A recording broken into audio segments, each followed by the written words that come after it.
जब याकूब ने सुना कि मिस्र में अन्न उपलब्ध है, तो उसने अपने बेटों से कहा, तुम वहां जाकर हमारे लिए अन्न खरीद लाओ, ताकि हम जीवित रहें और ना मरें। लेकिन याकूब ने यूसुफ के छोटे भाई बिन्यामीन को उनके साथ जाने नहीं दिया, क्योंकि वह डरता था कि कहीं उसे कोई विपत्ति ना आ जाए। यूसुफ मिस्र का हाकिम था और अन्न बेचने का अधिकारी भी वही था। इसीलिए याकूब के बेटे मिस्र गए और यूसुफ से अन्न खरीदने लगे। जब वे पहुंचे तो उन्होंने उसके सामने मुंह के बल झुककर प्रणाम किया। यूसुफ ने अपने भाइयों को तुरंत पहचान लिया, किंतु उसने उन्हें ना पहचानने का नाटक किया।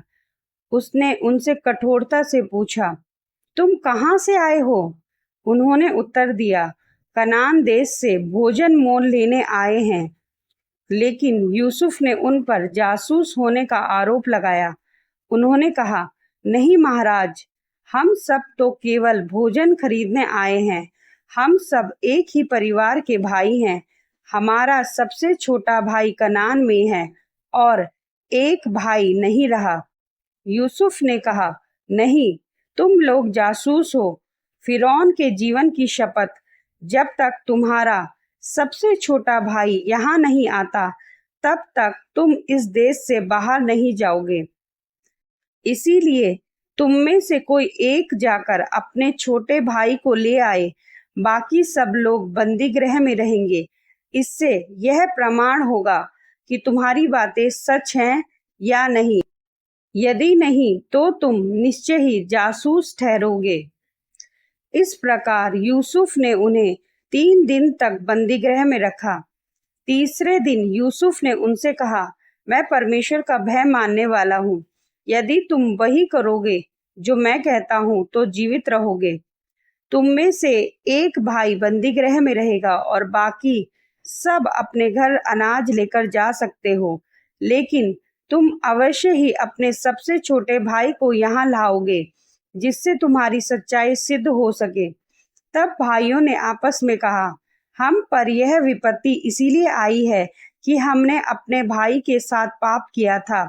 जब उसने हमसे दया की विनती की, तो हमने उसकी पीड़ा को देखा, लेकिन हमने सुना नहीं।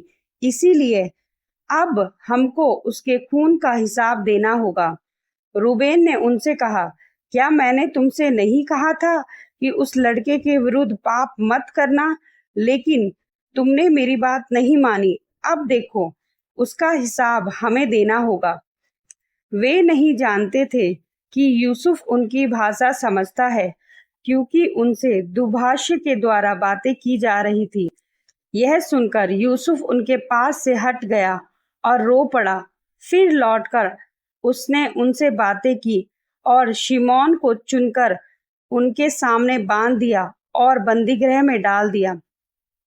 यूसुफ ने अपने सेवकों को आज्ञा दी कि उनके बोरों को अन्न से भर दो और उनकी यात्रा के लिए भोजन भी दे दो, और यह भी कर दो कि उनके दिए हुए पैसों को उनके उनके बोरों में लौटा दो।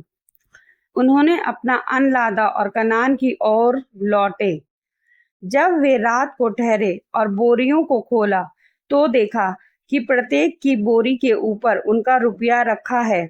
यह देखकर उनका मन कांप गया और वे एक दूसरे से कहने लगे, यह परमेश्वर ने हमारे साथ क्या किया है।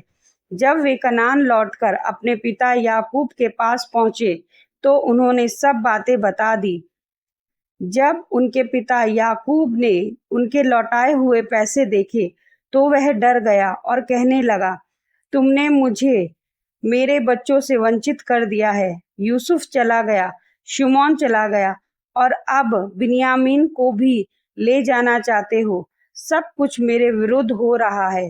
याकूब ने कहा, मेरा बेटा बिन्यामीन तुम्हारे साथ मिस्र नहीं जाएगा। उसका भाई मर गया है और वह अकेला बचा है। यदि उसके साथ कोई विपत्ति हुई, तो तुम मेरा शोक करते करते मेरा प्राण शोक से कब्र में उतार दोगे।